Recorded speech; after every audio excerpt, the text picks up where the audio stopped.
السلام علیکم ورحمۃ اللہ وبرکاتہ۔ حضرت موسیٰ علیہ السلام کوہ طور پر حضرت موسیٰ علیہ السلام نے ان کے پاس مقررہ مدت پوری کی، پھر اپنی زوجہ محترمہ کو ساتھ لے کر مصر کی طرف روانہ ہوئے تو راستے میں کلیم اللہ ہونے کا شرف حاصل ہوا۔ ارشاد باری تعالی ہے فَلَمَّا قَضَىٰ مُوسَى الْأَجَلَ وَسَارَ بِأَهْلِهِ آنَسَ مِن جَانِبِ الطُّورِ نَارًا قَالَ لِأَهْلِهِ امْكُثُوا إِنِّي آنَسْتُ نَارًا لَعَلِّي آتِيكُم مِّنْهَا بِخَبَرٍ أَوْ جَذْوَةٍ مِّنَ النَّارِ لَعَلَّكُمْ تَصْطَلُونَ فَلَمَّا أَتَاهَا نُودِيَ مِن شَاطِئِ الْوَادِ الْأَيْمَنِ فِي الْبُقْعَةِ الْمُبَارَكَةِ مِنَ الشَّجَرَةِ أَن يَا مُوسَىٰ إِنِّي أَنَا اللَّهُ رَبُّ الْعَالَمِينَ وَأَنْ أَلْقِ عَصَاكَ فَلَمَّا رَآهَا تَهْتَزُّ كَأَنَّهَا جَانٌّ وَلَّىٰ مُدْبِرًا وَلَمْ يُعَقِّبْ يَا مُوسَىٰ أَقْبِلْ وَلَا تَخَفْ إِنَّكَ مِنَ الْآمِنِينَ اسلك يدك في جيبك تخرج بيضاء من غير سوء واضمم إليك جناحك من الرهب فذلك برهانان من ربك إلى فرعون وملئه إنهم كانوا قوما فاسقين۔ جب موسیٰ علیہ السلام نے مدت پوری کر لی اور پھر اپنے گھر والوں کو لے چلے تو کوہ طور کی طرف آگ دیکھی۔ اپنی بیوی سے کہنے لگے ٹھہرو، میں نے آگ دیکھی ہے، بہت ممکن ہے کہ میں وہاں سے کوئی خبر لاؤں یا آگ کا کوئی انگارہ لاؤں تاکہ تم سینک لو۔ بس جب وہاں پہنچے تو اس بابرکت زمین کے میدان کے دائیں کنارے کے درخت میں سے انہیں آواز دی گئی کہ اے موسیٰ، یقیناً میں ہی اللہ ہوں، سارے جہانوں کا پروردگار۔ اور یہ بھی آواز آئی کہ اپنا عصا پھینکتے۔ پھر جب اسے دیکھا کہ وہ سام کی طرح پھنپھنا رہا تھا تو پیٹ پھیر کر واپس ہو گئے اور مڑ کر رخ بھی نہ کیا۔ ہم نے کہا اے موسیٰ، آگے آ، ڈر مت، یقیناً تو ہر طرح امن والا ہے۔ اپنے ہاتھ کو اپنے گریبان میں ڈال، وہ بغیر کسی قسم کے روک کے بالکل سفید چمکتا ہوا نکلے گا، اور خوف سے بچنے کے لیے اپنے بازو اپنی طرف ملا لے۔ بس یہ دونوں معجزے تیرے لیے تیرے رب کی طرف سے ہیں۔ فرعون اور اس کی جماعت کی طرف یقیناً وہ سب کے سب نافرمان لوگ ہیں۔ جب موسیٰ علیہ السلام نے 10 سال کی مدت پوری کر لی تو اپنے گھر والوں سمیت واپس مصر کی طرف روانہ ہوئے۔ راستے میں رات ہو گئی، رات تاریک اور سرد تھی، وہ راستہ بھول کر معروف راہ سے ہٹ گئے۔ ان حالات میں آپ کو طور کے دامن میں آگ روشن نظر آئی۔ آپ اپنے گھر والوں سے کہنے لگے امکثوا انی آنست نارا، ٹھہرو، میں نے آگ دیکھی ہے۔ معلوم ہوتا ہے کہ یہ آگ صرف آپ کو نظر آئی تھی، آپ کے اہل کو نہیں، کیونکہ یہ اصل میں نور تھا جسے ہر کوئی نہیں دیکھ سکتا۔ لعلی آتیکم منہا بخبر، بہت ممکن ہے کہ میں وہاں سے کوئی خبر لاؤں، یعنی وہاں مجھے کوئی ملے، اس سے راستہ پوچھ لوں یا آگ کا کوئی انگارہ لاؤں تاکہ تم سینک لو۔ معلوم ہوا کہ وہ رات سرد اور تاریک تھی، جیسے سورہ طٰہٰ میں ارشاد ہے وَهَلْ أَتَاكَ حَدِيثُ مُوسَىٰ إِذْ رَأَىٰ نَارًا فَقَالَ لِأَهْلِهِ امْكُثُوا إِنِّي آنَسْتُ نَارًا لَعَلِّي آتِيكُم مِّنْهَا بِقَبَسٍ أَوْ أَجِدُ عَلَى النَّارِ هُدًى۔ کیا آپ کو موسیٰ کا قصہ معلوم ہے جب اس نے آگ دیکھ کر اپنے گھر والوں سے کہا تم ذرا سی دیر ٹھہر جاؤ، مجھے آگ دکھائی دی ہے، بہت ممکن ہے کہ میں اس کا کوئی انگارہ تمہارے پاس لاؤں یا آپ کے پاس رہنمائی میسر ہو۔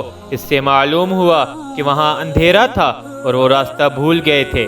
سورہ نمل میں بھی ان باتوں کا ذکر ہے۔ ارشاد باری تعالی ہے اذ قال موسیٰ لأہلہ انی آنست نارا سآتیکم منہا بخبر او آتیکم بشہاب قبس لعلکم تصطلون۔ جب موسیٰ نے اپنے گھر والوں سے کہا میں نے آگ دیکھی ہے، میں وہاں سے کوئی خبر لے کر آیا، آگ کا کوئی سلگتا ہوا انگارہ لے کر جلد تمہارے پاس آ جاؤں گا تاکہ تم تاپ سکو۔ وہ واقعی ایک خبر لے کر آئے، وہ کتنی عظیم خبر تھی، انہیں رہنمائی بھی ملی، اور کتنی عظیم الشان تھی وہ رہنمائی، انہوں نے وہاں سے ایک بے مثال روشنی حاصل کی تھی۔ ارشاد باری تعالی ہے فَلَمَّا أَتَاهَا نُودِيَ مِن شَاطِئِ الْوَادِ الْأَيْمَنِ فِي الْبُقْعَةِ الْمُبَارَكَةِ مِنَ الشَّجَرَةِ أَن يَا مُوسَىٰ إِنِّي أَنَا اللَّهُ رَبُّ الْعَالَمِينَ۔ پس جب وہ وہاں پہنچے تو اس بابرکت زمین کے میدان کے دائیں کنارے کے درخت میں سے انہیں آواز دی گئی اے موسیٰ، یقیناً میں ہی اللہ ہوں، سارے جہانوں کا پروردگار۔ سورہ نمل میں ارشاد ہے فَلَمَّا جَاءَهَا نُودِيَ أَن بُورِكَ مَن فِي النَّارِ وَمَنْ حَوْلَهَا وَسُبْحَانَ اللَّهِ رَبِّ الْعَالَمِينَ۔ جب وہاں پہنچے تو آواز دی گئی کہ بابرکت ہے جو اس آگ میں ہے، اور بابرکت دیا گیا ہے جو اس آگ کے آس پاس ہے، اور پاک ہے اللہ جو تمام جہانوں کا پالنے والا ہے، یعنی وہ جو چاہتا ہے کرتا ہے، اور جو فیصلہ چاہتا ہے نافذ فرماتا ہے۔ اے موسیٰ سن، انہ انا اللہ العزیز الحکیم، بات یہ ہے میں ہی اللہ غالب حکمت والا ہوں۔ سورہ طٰہٰ میں ارشاد ہے فلما اتاها نودی یا موسیٰ انی انا ربک فاخلع علیک انک بالواد المقدس طویٰ وانا اخترتک فاستمع لما یوحیٰ اننی انا اللہ لا الہ الا انا فاعبدنی واقم الصلاة لذکری ان الساعة آتیۃ اکاد اخفیہا لتجزی کل نفس بما تسعی فلا یصدنک عنہا من لا یؤمن بہا واتبع ہواہ فتردی۔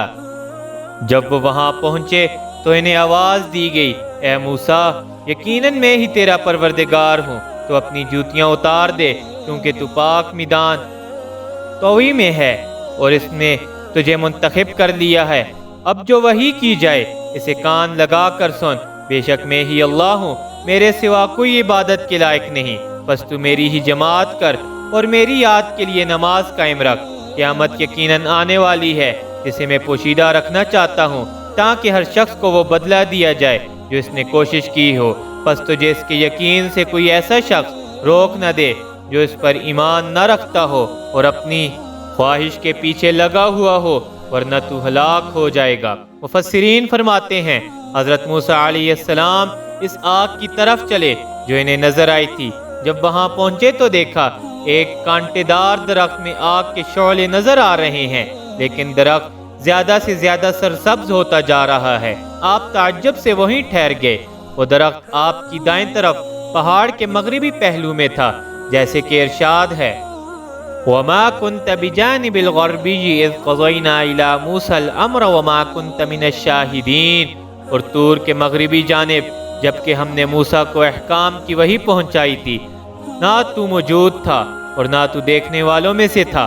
حضرت موسیٰ علیہ السلام جس وادی میں تھے اس کا نام طوی ہے۔ موسیٰ علیہ السلام کا چہرہ قلب یعنی جنوب کی طرف تھا، وہ درخت آپ کی دائیں طرف مغرب کی سمت تھا۔ اس مقدس وادی طو میں اللہ تعالی نے آپ سے کلام کیا، پہلے جوتے اتارنے کا حکم دیا۔ اس مقصد مقام کا احترام تھا، بالخصوص اس مبارک رات میں تو اس مقام کو مزید تقدس اور برکت حاصل ہو گئی تھی۔ بائبل میں لکھا ہے کہ روشنی اس قدر شدید تھی کہ موسیٰ علیہ السلام کو اپنی نظر ختم ہو جانے کا خطرہ پیدا ہو گیا، چنانچہ آپ نے آنکھوں پر ہاتھ رکھ لیے۔ اللہ پاک ہمیں قرآن و حدیث کے مطابق زندگی بسر کرنے کی توفیق عطا فرمائے، آمین یا رب العالمین۔